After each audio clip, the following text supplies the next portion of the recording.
তো তোমাদের অন্তর্নিহিত আহ, যেই প্রবণতা আছে সেটি তোমাদেরকে ধ্বংসের দিকে নিয়ে যেতে পারে যদি সঠিক রাস্তা তোমরা অবলম্বন না করো। এর ফলে আল্লাহ তাআলার প্রতি আমাদের যে দায়িত্ব আছে সেটিও স্পষ্ট হয়। আর আমাদেরকে সাবধানও করে যে কার ইবাদত করা উচিত আর কিভাবে ইবাদত করা উচিত, আর ইবাদতের পদ্ধতি কি হচ্ছে, নতুবা আমরা কিছু না পেয়ে সবকিছু হারিয়ে হারিয়ে বসতে পারি।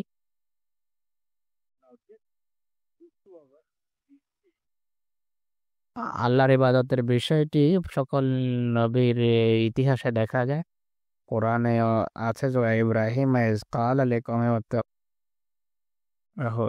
হুজুর আয়াতটা তেলাওয়াত করছেন, আমি পুরো আয়াত ধরতে পারি না। ওয়াজকুর ফিল কিতাব ইসমাঈল ইন্নাহু কানা সাদিকাল ওয়াদি কানা রাসূলান নাবিয়্যা কানা ইয়ামুরু আহলাহু বিসসালাতি ওয়াজ যাকাতি ওয়া কানা ইনদা রাব্বিহি মারদিয়্যা।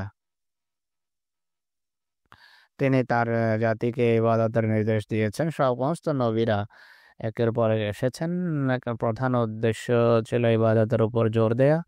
তারা মানুষকে শিখিয়েছেন কিভাবে আল্লাহর ইবাদত করতে হয়। ওয়ালা আদিন আখাহুম হুদ ক্বালা ইয়া কওমি ইবুদুল্লাহ মা লাকুম মিন ইলাহিন গায়রুহ। أفلا تتقون? Again, Ad repeated the same sentence. আদও একই নসিহত করেছেন এবং স্বজাতিকে বলেছেন যে হে আমার জাতি, আল্লাহর ইবাদত করো আর স্মরণ রেখো যে আল্লাহ ছাড়া কোনো উপাস্য নেই। একই সাবধান বাণী যে তোমরা আম, ভুল পথে গিয়ে হয়তো অন্যের ইবাদত করে তোমরা বিভ্রান্ত হতে পারো, কিন্তু আমি তোমাদের সাবধান করছি যে আল্লাহ ছাড়া কোনো মাবুদ নেই। ওয়াইলা সামুদা আখাহুম সালেহা কালা কওমে ইবুদুল্লাহ মা লাকুম মিন ইলাহিন গায়রুহ। একই বিষয় এখানে আলোচিত হয়েছে, একই সাবধান বাণী। এবং সামুদের প্রতি তাদের ভাই সালেহকে পাঠিয়েছি আমরা, তিনি বললেন হে আমার জাতি, আল্লাহর ইবাদত করো, আল্লাহ ছাড়া অন্য কোনো উপাস্য আমাদের নেই। নিশ্চয় আহ, তোমাদের কাছে তোমাদের প্রভুর পক্ষ থেকে সুস্পষ্ট প্রমাণাদি এসেছে। ওয়ালা মাদিয়ানা আখাহুম শুআয়ব ক্বালা ইয়া কওমি ইবুদুল্লাহ মা লাকুম মিন ইলাহিন গায়রুহ।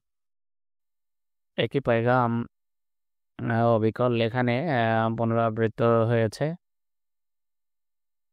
নবী বিভিন্ন স্থানে জন্মগ্রহণ করেছেন, বিভিন্ন যুগে পৃথিবীর বিভিন্ন অঞ্চলে জন্মগ্রহণ করেছেন। তাদের সরাসরি কোনো যোগাযোগই ছিল না নবীদের, আহ, কিন্তু একই পয়গাম তারা বারবার দিয়েছেন একের পর এক জাতিকে, একই সাবধান বানিয়েছিল। قد جاءتكم بينة من ربكم فأوفوا الكيل والميزان ولا تبخسوا الناس أشياءهم ولا تفسدوا في الأرض بعد إصلاحها ذلكم خير لكم إن كنتم مؤمنين. Again, declared the same. হযরত মুসা আলাইহিস সালাম একই পয়গাম দিয়েছেন, দাউদ সুলেমান যারা এসেছেন তারপর হযরত মুহাম্মদ সাল্লাল্লাহু আলাইহি সাল্লামের যুগ পর্যন্ত। হযরত মুহাম্মদ সাল্লাল্লাহু আলাইহি সাল্লাম ইবাদতের উপর সবচেয়ে বেশি জোর দিয়েছেন। পূর্বের সকল নবী তুলনায় বেশি জোর দিয়েছেন তিনি ইবাদতের উপর।